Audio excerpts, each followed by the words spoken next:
অবশেষে মুক্তি। মকর রাশি, বুক ভরে নিঃশ্বাস নিন, কারণ দীর্ঘ ৭.৫ বছরের নরক যন্ত্রণা বা ৭.৫-র অভিশাপ থেকে আপনারা মুক্ত। ২০২৬ সাল আপনাদের জন্য শুধু ভালো নয়, ঐতিহাসিক হতে চলেছে।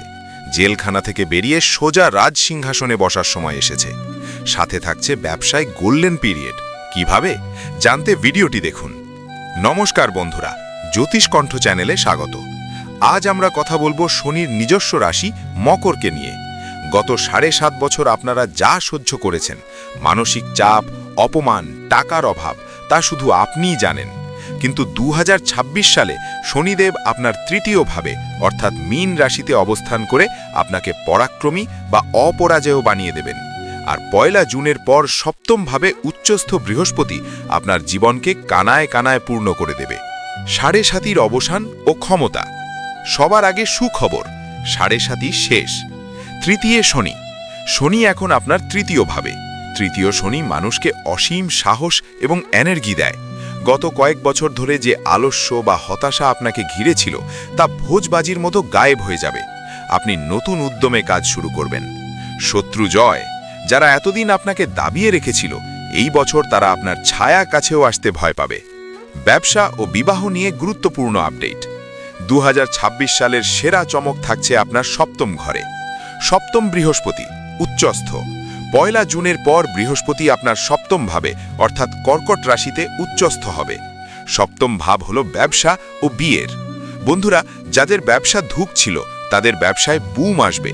নতুন পার্টনারশিপ বা বড় ডিল সাইন হবে। আর যারা অবিবাহিত, তাদের জন্য এটি বিয়ের সুবর্ণ বছর। রাজকীয় ঘরে সম্বন্ধ আসতে পারে। বন্ধুরা, ৭.৫-র সময় মকর রাশির অনেকেই ভুল মানুষের পাল্লায় পড়ে টাকা এবং সম্মান খুইয়েছেন। আপনাদের সাথেও কি এমন হয়েছে যে যাকে বিশ্বাস করেছেন সেই ঠকিয়েছে? কমেন্টে ইয়েস লিখুন, কারণ শনি আপনাদের সেই শিক্ষা দিয়ে এখন পুরস্কার দিতে প্রস্তুত। অর্থ ও সঞ্চয় কেমন হবে? টাকা আসবে স্রোতের মতো, কিন্তু কথা বলতে হবে মেপে। দ্বিতীয় রাহু। বছরের বেশিরভাগ সময় রাহু আপনার দ্বিতীয় ভাবে অর্থাৎ ধনের ঘরে থাকবে। এটি হঠাৎ অর্থপ্রাপ্তি বা ফাটকা আয় দেয় ঠিকই, কিন্তু দ্বিতীয় রাহু মাঝে মাঝে কর্কশ ভাষা বা মিথ্যা কথা বলায়।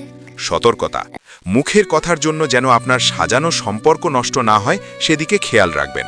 কাউকে টাকা ধার দেবেন না, ফেরত পাওয়ার সম্ভাবনা কম। ২০২৬ সালে স্বাস্থ্য কেমন যাবে? ৭.৫ যাওয়ার সাথে সাথে আপনার পুরনো রোগগুলো কমতে শুরু করবে। তৃতীয় শনি ইমিউনিটি বাড়ায়, তবে রাহুর প্রভাবে দাঁতের সমস্যা বা গলার ইনফেকশন হতে পারে। ঠান্ডা লাগা থেকে সাবধান। প্রতিকার, শনি আপনাকে মুক্তি দিয়েছে ঠিকই, কিন্তু তাকে ভুলে গেলে চলবে না। ১. শনিকে ধন্যবাদ জানাতে প্রতি শনিবার অসচ্ছল মানুষকে ১ প্যাকেট খাবার দিন। ২. উচ্চস্থ বৃহস্পতির আশীর্বাদ ধরে রাখতে ব্যবসার জায়গায় বা ক্যাশ বাক্সে হলুদ কাপড়ে মোড়া ৫টি কড়ি রাখুন। বন্ধুরা, মকর রাশির জন্য ২০২৬ সাল হল ঘুরে দাঁড়ানোর বছর। অতীত ভুলে যান, নতুন সাম্রাজ্য গড়ার প্রস্তুতি নিন। ভিডিওটি ভালো লাগলে লাইক দিন। দেখা হবে পরের ভিডিওতে।